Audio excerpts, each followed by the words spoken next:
સુરત મહાનગરપાલિકાના કર્મચારીઓના વિવિધ યુનિયનોના હોદ્દેદારો, કારોબારી સભ્યો અને સક્રિય કાર્યકરોએ એક દિવસનો ધરણાનો કાર્યક્રમ આયોજિત કર્યો હતો. આ ધરણા એસએમસીના ડેપ્યુટી કમિશનર શ્રીમતી નિધિ સિવાચ દ્વારા ગેરકાયદેસર રીતે યુનિયન ઓફિસનો કબજો લેવા અને યુનિયનોની બદનામી કરવાના આરોપોને લઈને કરવામાં આવતો.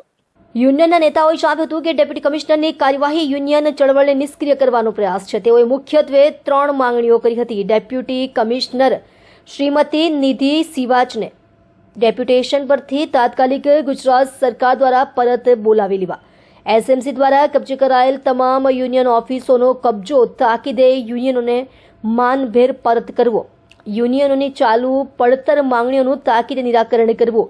ધરણામાં ભાગ લેતા યુનિયનના સભ્યોએ જણાવ્યું હતું કે યુનિયન ઓફિસોનો કબજો લેવાથી તેમની નિયમિત કામગીરી અને કર્મચારીઓ સાથેના સંપર્કમાં વિક્ષેપ પડ્યો છે. તેઓએ આ કાર્યવાહીને શ્રમિકોના સંગઠન અને અભિવ્યક્તિના અધિકારો પર હુમલો ગણાવી હતી. ધરણામાં સુરત મહાનગરપાલિકાના કર્મચારી મહામંડળના વિવિધ સંગઠન યુનિયનોના સભ્યોએ ભાગ લીધો હતો.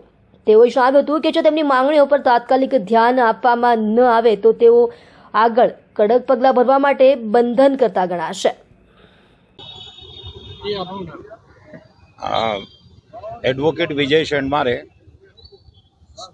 સુરત મહાનગરપાલિકા કર્મચારી મહામંડળ.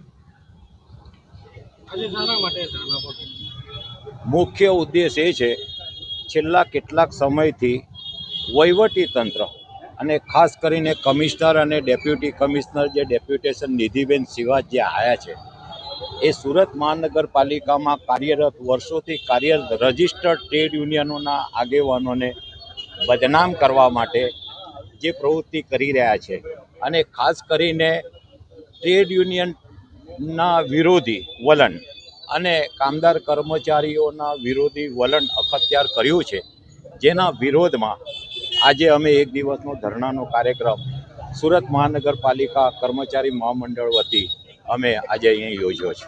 મારું નામ શશિકાંત સોલંકી. અમે લોકો મહામંડળ તમામ અમારા યુનિયન સહિત આજે કામદાર કર્મચારીઓના પ્રશ્નો માટે આજે અમે લોકો ધરણા પર બેસેલા છે. કામદાર કર્મચારીઓના વર્ષોથી જે પ્રશ્નો છે, સ્વૈચ્છિક નિવૃત્તિ, મરણના જે છે, રહેમરાય નોકરીના છે, ત્યાર પછી કામદારોને આર્થિક રીતે બી જે શોષણ થઈ રહ્યું છે, કામદારોના મરણ પછી બી એમના વારસદારોને નોકરી નથી આપતા, જે ઠરાવ અહીંયાની સ્ટેન્ડિંગ સમિતિએ કરેલા છે એ ઠરાવને બી ન ગણકારતા એ લોકોએ ગાંધીનગરના ઠરાવની વાત કરી અને કામદાર કર્મચારીઓ જે અન્યાય કરી રહ્યો છે તેના માટે અમે લોકોએ આ રજૂઆત માટે અમે આ ધરણા પર બેસેલા છે.